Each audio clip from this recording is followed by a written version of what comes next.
presented by RK Rahul Raj. Rahul Raj.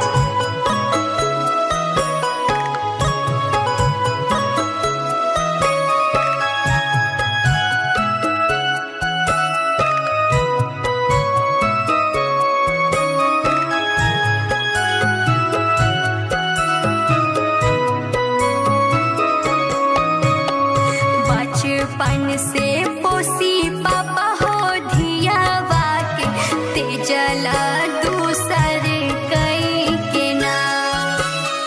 बचपन से पोसी पापा हो धियावा के तेजला दूसर कई के ना। पापा हो लक्ष्मी के भेजा तारा कैसे कर्ज के पत्थर कई के ना। पापा हो लक्ष्मी के भेजा तारा कैसे कर्ज के पत्थर कई के ना।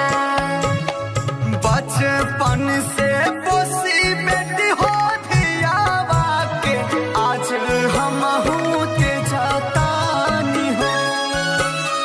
बचपन से पोसी बेटी हो धियावा के आज हमहू के जतानी हो। हे बेटी हो दुनिया के नियम हटे पत्थर रे जकारी भेजतानी हो। हे बेटी हो दुनिया के नियम हटे पत्थर रे जकारी भेजतानी हो।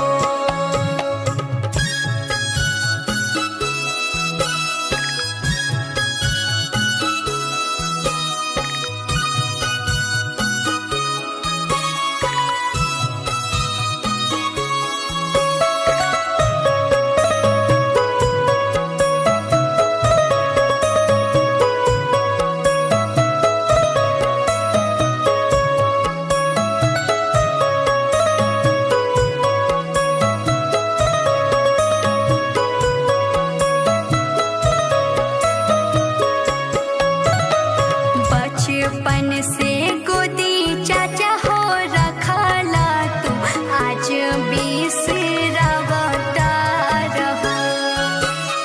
बचपन से गोदी चाचा हो रखला तू आज बिसरवता रहो। ये चाचा हो गैया बछरुआ लेखा पगहा दूसर के धरवता रहो। ये चाचा हो गैया बछरुआ लेखा पगहा दूसर के धरवता रहो। नाये बेटी रोवा जानी गैया लेखा तोहा के ना बेचतानी हो। नाये बेटी रोवा जानी गैया लेखा तोहा के ना बेचतानी हो। हे बेटी हो मारे लागी दुनिया सब ताना यही से सब देखतानी हो।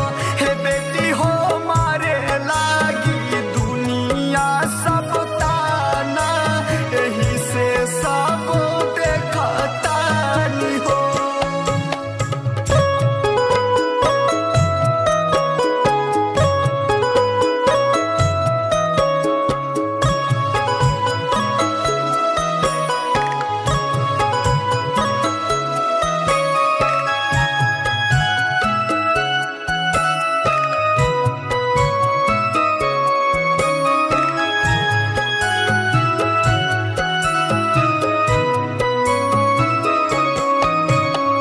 बचपन से संगे रखला शिवलाल भैया आज काहे कठोर भइला हो।